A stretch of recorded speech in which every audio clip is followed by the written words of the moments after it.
Welcome to the latest Detroit Lions Lone Wolves podcast. I am the Doc, John Macaroon. Christian's here as well, checking in during the offseason. Look, it's coming up quick. 3 weeks away, Christian, from Detroit Lions training camp. So we wanted to talk about some things. Lots of news still going on around the NFL. Teams are making blockbuster trades. You can tell an AFC North team that the Lions are going to play are making moves. So the NFL really, truly never stops. There's still a player on the Lions that got drafted that still hasn't signed. So it's very interesting that Tate Ratledge and a lot of second-round picks have still yet to ink their deals. The interesting note that now has come out about Jared Goff and seeing him in the trailer for the Netflix quarterback series next week. Can't wait to watch that next week and break it all down and to see the trailer of how important the relationship that was being built between Dan Campbell and Brad Holmes. You really start to see the impact of how management and how they treat players and how that can really help a team. But now heading into training camp, we're about 20 days away, about 3 weeks away from training camp. And guess what, Christian? In July, there's going to be a Lions game at the end of this month. There's going to be on July 31st, Pro Football Hall of Fame game, Canton. I'll be there, hopefully. And there's an opportunity to see some of the young players early in action. So look, people are talking about it. Many are noticing, okay, the Lions are one of the teams that have the opportunity to report early. So there's an opportunity to kind of get acclimated quicker amongst the whole team in their preparations for the Hall of Fame game. But in the first couple of weeks, we understand that, the first couple of practices aren't padded. It's basically acclimating, getting back into it. But there's still a lot of important work that needs to be done, especially, I think, for the rookies and young players. I think that one of the early goals is to get Hendon Hooker really ready for this Pro Football Hall of Fame game. You want the offensive line that you're going to have, maybe the second team unit ready to go and gel. So you want to have, I think, the offense kind of in the early stages, kind of trying to figure out what rotations work outside of the starters, because you and I can surmise the starters are potentially going to be when you look at Taylor Decker, you look at Christian Mahogany, Tate Ratledge, Penei Sewell, Graham Glasgow. Those guys are going to have a lot of opportunities for reps. I think that the others, the second unit, is going to have an opportunity. The Giovanni Manus of the world, Colby Sorsdals, Dan Skipper. So getting those guys acclimated pretty quickly, I think, is going to be very key. What are your thoughts? Early goals. What do you want to see those first couple weeks when the Detroit Lions take the field, those first, practices ahead of the Pro Football Hall of Fame game? I think the biggest goal for the Detroit Lions when they come out of training camp this year has to be you have to find Frank Ragnow's replacement, and you have to have an option that you feel good about and confident in going into the 2025 season. If you want to make another deep playoff run, if you want to reach these Super Bowl aspirations that you as an organization and your fan base has set for you this offseason, you need to find a center that you feel very confident about, and you can't have turbulence midseason. Like you can't go to Graham Glasgow and then things start to shake up and then you have to make a change midseason. Like, especially when you're facing the teams you're going to be facing this year, that is a recipe for disaster. So I think that going through training camp, you have to find the best option and the best alignment for your offensive line. Another thing, you have to have a backup quarterback that you feel absolutely confident in. If Hendon Hooker's not that guy, now is the time to find that out. You got 4 preseason games instead of 3. Jared Goff probably isn't going to take a snap in the preseason if the precedent follows through as they've always done. And so you're going to have 4 games to evaluate Hendon Hooker versus Kyle Allen. And whether that's you give each of them a half in each game, whether that's one guy gets 1 quarter and the other guy gets 3, like who knows? But you have to find a backup option that you're confident in. And if Hendon Hooker's not that guy, you need to know and you need to part ways. Like that's just the way it is, because Jared Goff, yes, he's one of the most durable quarterbacks in the entire league. But also, with all the quarterback injuries in the NFL, it's foolish to not have a backup option that you feel good about. And Hendon Hooker can absolutely be that guy. But if he's not, you need to figure that out now. And then my third and final goal for the Lions in training camp, use the preseason to get the absolute most out of your rookies. Utilize these 4 games to play your rookies. Get them out there. Get them experience, because while this isn't a team that needs rookies to come in and start right away, if there's one team that knows anything about depth and the importance of depth, it's the Detroit Lions. And so you need to get these guys seasoned in-game reps so that when the time comes, whether it's an injury, whether it's poor performance, these guys are ready to go. So Those are my three biggest goals for the Lions in training camp in 2025. Yeah, it comes up quick. The practices, the preparation, the depth chart, early depth chart, I think is what everyone's going to pay attention to across a lot of spots. One of the depth charts people are going to pay attention to, I think, is the linebackers, because you recognize that Malcolm Rodriguez is going to start the year away from the team on PUP. You recognize, all right, there's really three starting linebackers that are very talented that are hopefully expected to take the next step. Derek Barnes, what he looks like when he returns is going to be something to monitor at training camp. Alex Anzalone, hopefully by then, will have inked a new deal. We'll be happy and put everything to bed that went down this offseason. And then I think what you've said this offseason and what is going to be intriguing is the development of Jack Campbell. What do you expect for the linebackers? Because when we did the early 53-man roster projections, there's probably going to be 6 or 7 linebackers maybe that make this football team, the likes of Trevor Nowatzki, Ezekiel Turner, Grant Stewart outside of the starters, Anthony Pittman.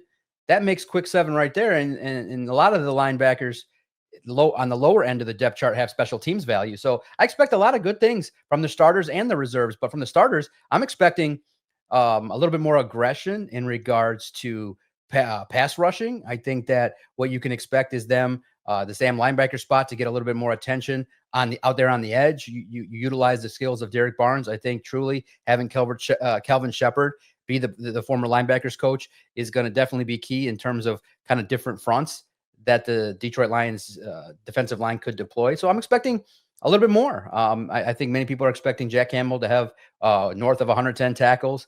And I do think that Alex Anzalone, when you see just how sure a tackler he is, getting better in coverage, that this linebackers core can be a strength. And first and foremost, that really kind of lends to maintaining the ability to stop the run for the opponents. What are you expecting from this potential group of 6 or 7 linebackers? Do you think they keep the extra one heading into the season? I think that this year's linebacking group has the potential to be one of, if not the most competitive groups on the Lions' entire roster throughout training camp. I mean, there is a lot of talent in this group. Yes, you mentioned Malcolm Rodriguez. He's going to start the year on the physically unable to perform list, we assume, based on the fact that Dan Campbell said he wouldn't be available until probably November. When you take a look a little bit further down this roster, yes, you've got your Anzalones, your Jack Campbells, your Derek Barnes. This is a unit that was ranked second by Pro Football Focus. And in Pro Football Focus's explanation, they didn't even mention Derek Barnes. They talked about Campbell, they talked about Anzalone, they talked about Rodriguez, but Derek Barnes is just as big a part of this as any of the guys, with his unique ability to play that Sam linebacker position, which is the position that the Lions have had a hard time finding a consistent option before Barnes took the role. I also think Grant Stewart's going to play a significant role for the Lions in his first year after coming over from the Indianapolis Colts. Zach Cunningham is the ultimate wild card of this group, because if he can get back to peak form, this is a guy that's going to start. He was a 100-plus tackle guy in his prime. I know that he wasn't that guy necessarily last year, and only got a limited amount of action on the defensive side of the ball last year. But this is a veteran who's proven he can do it. And he's a guy that's going to compete for snaps as well. When you start talking about some of the special teams-oriented guys, I think you have to touch on the Trevor Nowatzkis, the Ezekiel Turners, the Anthony Pittmans. And those are all guys that have also proven they can play defensively when they're called upon. I mean, Trevor Nowatzki had a really solid stretch last year, had an interception against the Titans, had a couple of sacks. He's the guy that the Lions can trust and can rely on in a pinch. Anthony Pittman, obviously a franchise mainstay, took a contract with the Jaguars last year with the opportunity to maybe play a little bit more defense. When that didn't work out, the Lions claimed him off the practice squad. Obviously, Rodrigo will help when he gets back in the mix, but I think right now the Lions are in a really good spot at the linebacker position. Even without Rodrigo, it's a very deep group. It's a very competitive group. And yes, you have your starting 3 returners plugged in. But like I mentioned earlier, if anybody knows anything about the depth, it's the Lions. And as a result, you're going to need to keep 6, probably 7 of these guys, because let's face it, if you don't, they're going to get claimed. They're going to get picked up by other teams. And having these guys at your disposal from a depth perspective, from a special teams perspective, is going to be absolutely important. And so if I was the Lions, I would go heavy at the linebacker position, whether that's 7 guys and maybe you keep 1 less edge rusher. But yeah, this is a really good group, John. This is a really good group of linebackers. It's competitive, and these are all guys the Lions can rely on heading into 2025. Who steps up more, Jack Campbell or Derek Barnes? When you look at it, both have the potential to kind of become staples of this defense. And I do think that the time away probably helped Derek Barnes to really understand what he's going to potentially be as a football player. I think he was starting to emerge. I do think that he's going to get more comfortable playing out there, being one of the Sam linebackers the team can trust. And I do think that he's got opportunities to be versatile and do a lot of different things and grow. I think that now when you're comfortable, you get your extension, you get your money. I do think that he's going to come back strong and really take advantage of the lessons learned from Alex Anzalone. I do think Jack Campbell, we've talked about how good we think he's going to be and things like that. But, most people think that, Malcolm Rodriguez will probably contribute more if he's still on the roster in 2026. But I do think there's a lot of linebackers that have the potential to step up this year.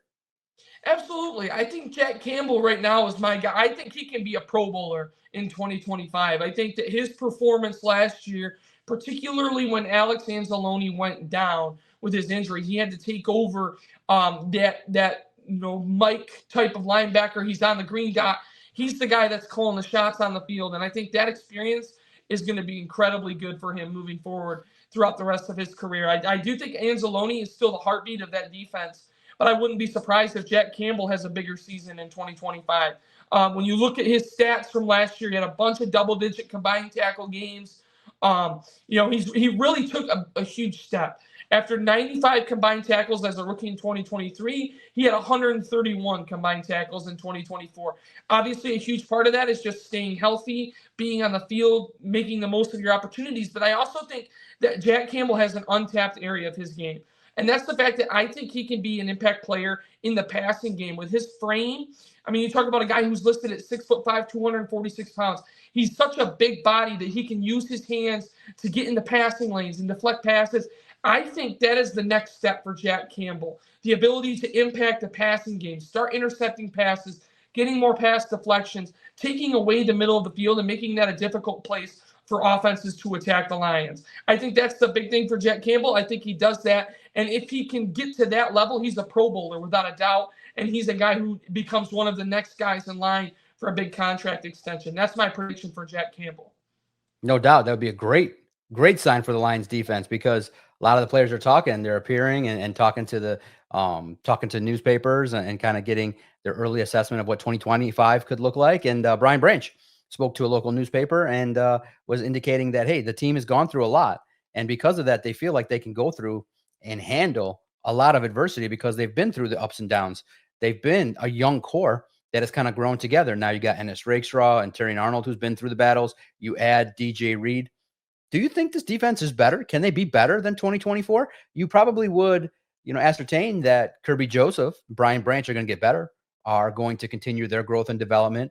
The returning Aiden Hutchinson, I do think a lot of pundits believe, and I think you as well, that DJ Reed is a slight upgrade over Carlton Davis in terms of his versatility and what he can bring. And then you get the development of Terry Arnold and Ennis Rakestraw combined with a great vet in Amik Robertson, who's in a contract year, going to be hungry to either secure the bag with Detroit or another team. So there's a chance. I do think the defense could be a lot better. And it's, first and foremost, we're always going to preface it by saying if the unit stays healthy. But on paper, which is what we can talk about right now, on paper, I do think the defense can take a step forward in 2025. Absolutely. And the biggest thing for that is that they're going to be healthy. Last year, this defense was decimated with injuries. You talk about Aiden Hutchinson going down, Alex Anzalone missing a large chunk of time. Cornerback Carlton Davis missed the end of the year after suffering that fractured jaw injury. The list goes on and on. Rodrigo, Wingo, guys like that, McNeil even. And with the exception of Rodrigo and McNeil, it sounds like they're going to have mostly everybody back for the start of the regular season. You mentioned DJ Reed. I do believe that's a little bit of an upgrade. Not the flashiest player, doesn't have a ton of interceptions in his career, but DJ Reed is a physical guy who fits what the Lions want to do, and I think he'll have a good year in Detroit. Terry Arnold is another one who could have a big jump in year two, having played such significant snaps as a rookie and kind of getting thrown into the fire. And then obviously the elephant in the room is, unless fate has some crazy plan for the Lions in 2025, they're not going to have to deal with the injuries that they had to deal with last year, right? Water finds its level eventually. The team had a historic amount of defensive injuries and the amount of guys they had to bring in off practice squads and, claim off waivers and sign as free agents, things like that. Like, they shouldn't have to do that again this year, right? Lord willing, that's not a problem for the Lions in 2025. And as long as they're healthy, this defense should be good. This defense should be pretty good. They historically, under Aaron Glenn, they were good against the run. Obviously, they got gashed a little bit once you start talking about some of the replacement level players they had to bring in. But I think that Kelvin Shepard's nucleus of talent should be better than it was last year, simply because it's going to be healthier than it was last year. And obviously, injuries are part of the game, and at some point they're going to have to adapt, and at some point something's going to happen. But I do think that overall, this Lions defense will be better in 2025. And I think having to deal with what they had to deal with last year is going to be a huge factor in their development. Like, these guys know they have to be ready at a moment's notice, at the drop of a hat, because somebody could go down with an injury. And I think having gone through that experience is good for not only the players, but the coaches as well. They have to get all their guys ready to be able to play. There is no slacking off. There is no wasting reps or not giving opportunities to guys on the third team or the practice squad, because you may need them at some point in a big spot. And so for that reason, I think the Lions are going to be much more prepared and much better defensively than they were a year ago. No doubt. And that would be very key. Kelvin Shepard, one of the question marks going into the year is, okay, many people presume he's going to lead this defense, having worked with Aaron Glenn, but it's always different when you're in the big chair and you got to meld personalities. You got to find the strengths and find your own voice and your own defensive calls, because you can't rely on what happened in the past. You got to, really adapt and gel. And I do think that Kelvin Shepard has a chance to really, when you look at the offenses, you ranked the offenses that the Lions are going to face this year, and there's quite a bit of very talented offenses this Detroit Lions team is going to face. So if they're improved, that's going to bode well, especially on the road when you face some tough opponents. Now you look at it, and we're going to talk about, the early prep for training camp in terms of players. Next week, maybe we'll hit the storylines and the position battles we're watching as we start to preview and get closer to training camp. I do think there's going to be a lot of opportunity for darlings to rise, for profiles of players like Jackson Meeks.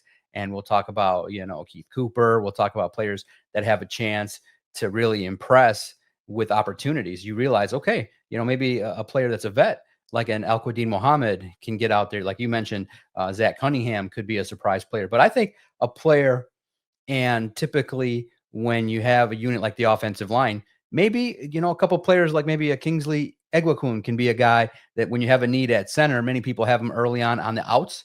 Maybe he, Dan Campbell highlighted him specifically as a guy that they like his versatility and could be in the mix for the competition. So I do think a couple offensive linemen could be surprise players that make the team. I really am impressed with the film of Mason Miller.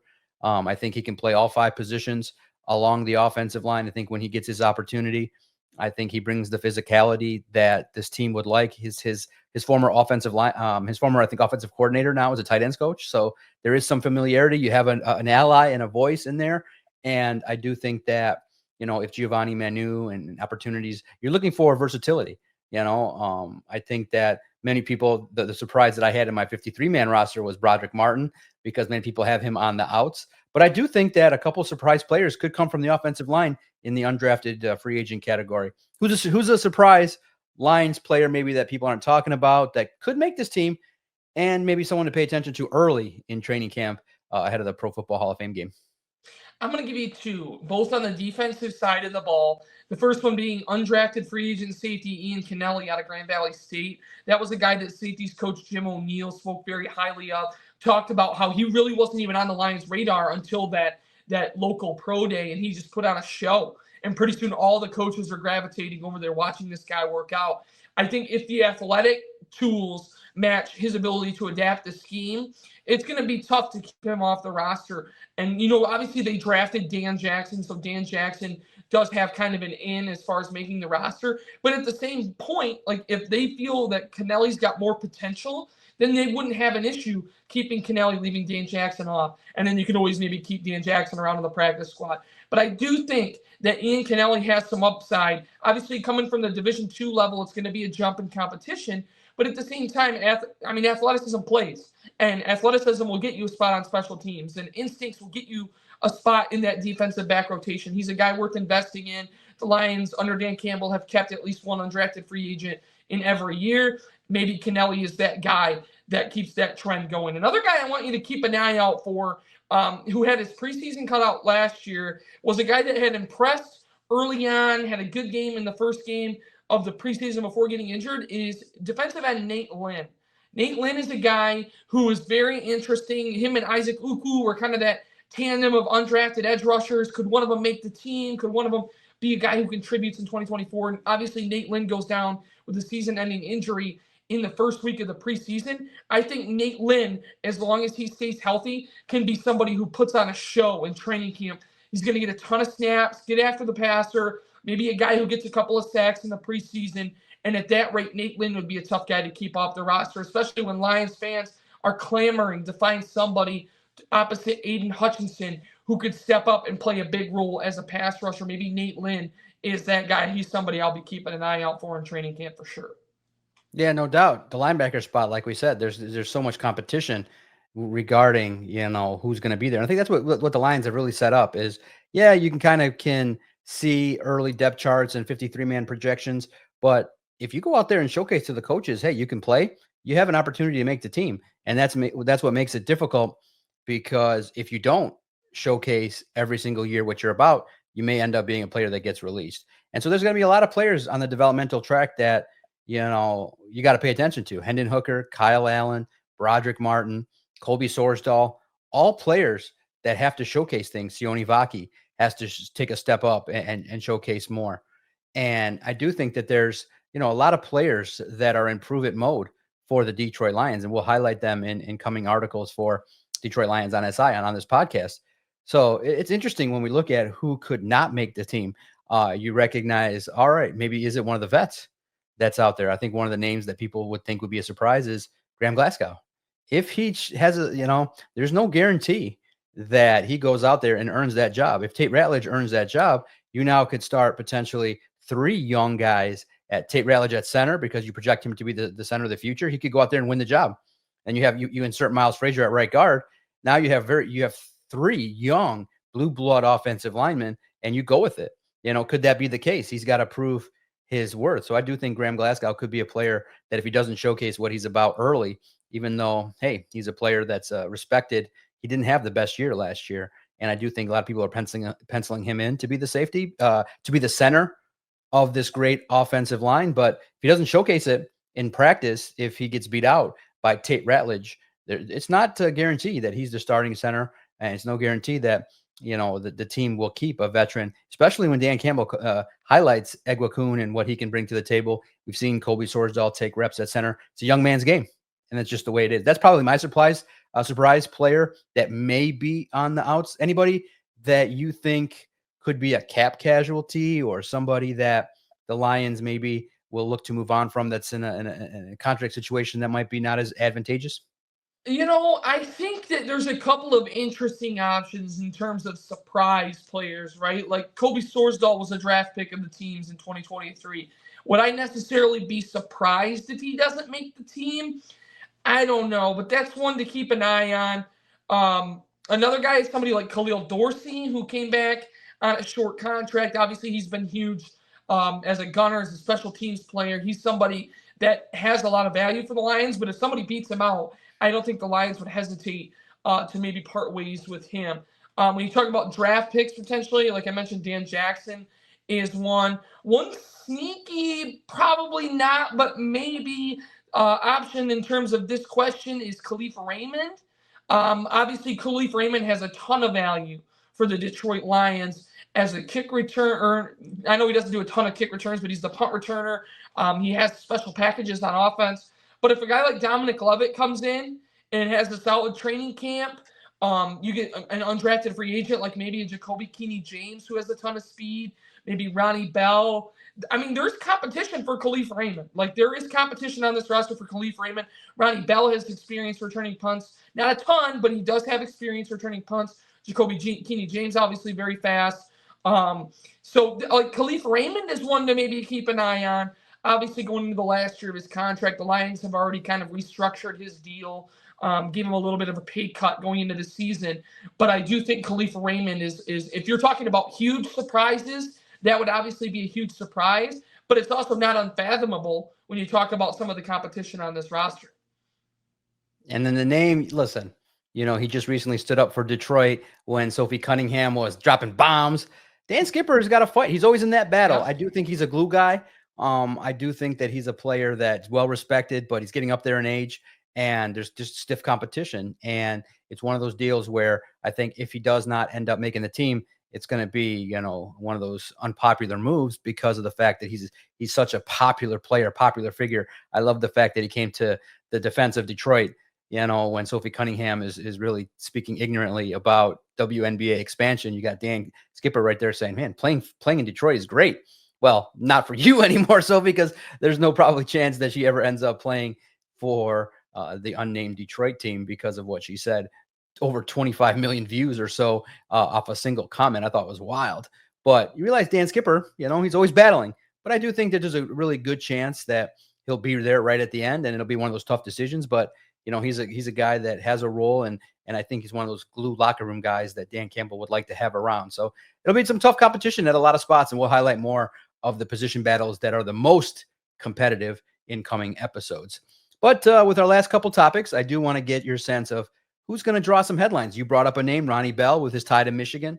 I think that there'll probably be a feature on him and what he's going through, and maybe a journey that he's going to have to take to try and climb up the depth chart to make it. But a couple names that we've talked about earlier that I think have the chance to get some attention is Jackson Meeks, the talented wide receiver. And I do think Keith Cooper, when you saw, and limited, of course, you got to always preface it, they were not wearing pads, but he was flying around out there. Like he was making plays, and he earned a spot to get to training camp to have an opportunity to compete. And there's no guarantee that, you recognize the young draft pick that's going to be out there, and Ahmed Hassanin is going to be learning, and he'll have his chance to develop. But, when you are looking at pass rushers, I do think that Cooper Jr. has a chance to kind of be a player that people pay attention to, especially if he gets the opportunity to make plays in games where, not the best competition, second and third stringers. I do think Cooper has a chance to put up some stats, some early stats, and he has a chance to make a name for himself. I do think Hendon Hooker probably, if he has a couple of good performances, will definitely draw a lot of attention, being that he's in the backup role and has been very much heavily criticized. So I do think that Jackson Meeks, in my opinion, Jackson Meeks and Keith Cooper will be a couple of players I'll be paying attention to early. Who do you think who gets some headlines starting in the training camp? Who could be somebody that could be a camp darling as training camp kicks off? I know conventionally the quote-unquote training camp darling is somebody who maybe comes from the undrafted ranks or is a player who's maybe on their second or third team trying to finally crack the 53-man roster. But I think the biggest training camp darling is going to be, without a doubt, Ahmed Hassanin.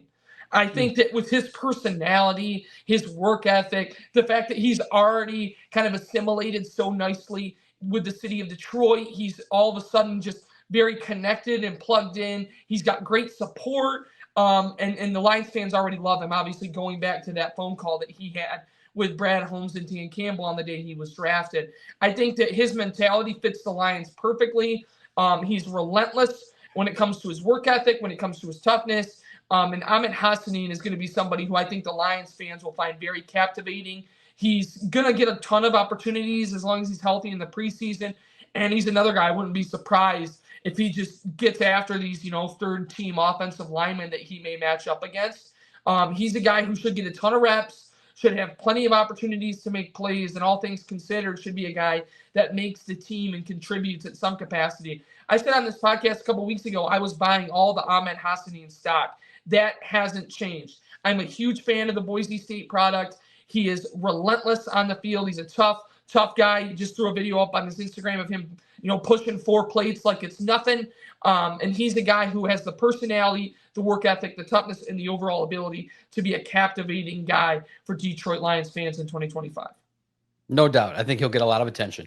Clearly, when the team invests, as well as the weight that Brad Holmes gave everybody in terms of just waiting until the 6th round to get a defensive end. I know that probably there were opportunities to get one earlier, but they targeted him, and he was a name that was being talked about being linked to the Lions just based on his toughness, his story coming from Egypt and learning the game in 2019. And definitely what you saw on the video was wild in regards to his work ethic, his hunger, and just listen to the song that was playing in the background of that workout video. Keep doubting me. He's like, keep doubting me, see what happens. And, people think that because he's a 6th-round pick, that he might not be as impactful. But I do think he's going to come in and battle really hard and grow at a rate that's going to impress a lot of people. Now, a fun topic, another outlet put together and asked the question. They went to AI, they went to Grok on social media, and they said, all right, simple question, as many would do. How many wins are the Lions going to get in 2025? What do you think AI came back with? What do you think the internet that searches your work, a collection of our work and Vito's and other sites, what do you think AI came back with and spit out? Now, we're going to do our own prediction. Humans, no AI is going to replace the great Right. Christian and myself, even though people think that they should. I'm not going anywhere because you can't replicate this personality. You can't replicate this voice. You can't replicate this Mediterranean skin, and you can't replicate this podcast. But it's fun for someone to take a look. How many wins do you think AI? Do you think AI is positive? Do you think AI is negative? But you probably got to remember it's a summation of what's been out there. So I think you can surmise that a lot of people put out a lot of positive win-loss records early when it came out. And it was good. I think you and I were both a little bit fair in regards to it. But how many wins do you think Grok predicts for the Detroit Lions? What do you think? This is good. I haven't seen this, so I'm gonna just go out on a limb. A lot of the stuff I've seen has kind of ballparked the Lions between that 10 and 13, with 13 on the high side. I'm gonna go with 11, and it's staying fairly positive. But the fact that we're talking about this makes me think that maybe the answer was a little crazier than I'm imagining right now. Yeah. Grok, 13-4. Okay. Looked at the Lions and was like, positivity, the great play of Jared Goff, the returning Jahmyr Gibbs, Jameson Williams, the matchup. So it's interesting, right? 13 wins. And I think, too, when you look at it, the computer is not looking at a lot of the outside pundits, because a lot of the pundits don't do win-loss records. A lot of the local ones did between, like you said, 10 and 13. So good guess on the positive side, which is not a bad thing. I think for AI, when you look at the collection, I think a lot of local sites are going to be a little bit more optimistic to start the year, because it's no fun to be like, well, this team's going to go 9-8 and take a step back. There's a little bit more optimism, especially with I think what makes optimistic talk about the Lions plausible is the offense, and it's an offensive league. And you have a lot of young key talent that's going to really break out. And we're going to have breakout players and all those kind of talks and previews moving forward. But Jahmyr Gibbs, Jameson Williams, Amon-Ra St. Brown, there's talent that is going to go out there. And yeah, coaching is going to be very key. And the new coaching staff has a tough task. But when you have talent, it's a good starting point. So AI predicts 13-4. So it's a very interesting nugget there to close the podcast. Very good stuff, Christian. Make sure you guys continue to follow Lions on SI. We're still reporting on the Detroit Lions, looking at roster moves, looking at previewing what's going on before training camp, doing podcasts. So it's always a good time when we look at the Detroit Lions and what's going on. So make sure you like and subscribe. If you agree, or maybe weren't happy with our camp darlings, if you think other players should be more on the hot seat, let us know. Like, subscribe. Thank you guys for helping us grow early on our YouTube platform. The digital content has been great. And thank you guys for your response, watching the videos, reading the articles, debating which defensive ends could potentially come in still. We appreciate the banter. And like you said, like, subscribe, hit that notification bell so that whenever we fire it up, you're definitely one of the first to know and to be aware and informed and entertained regarding all things Detroit Lions.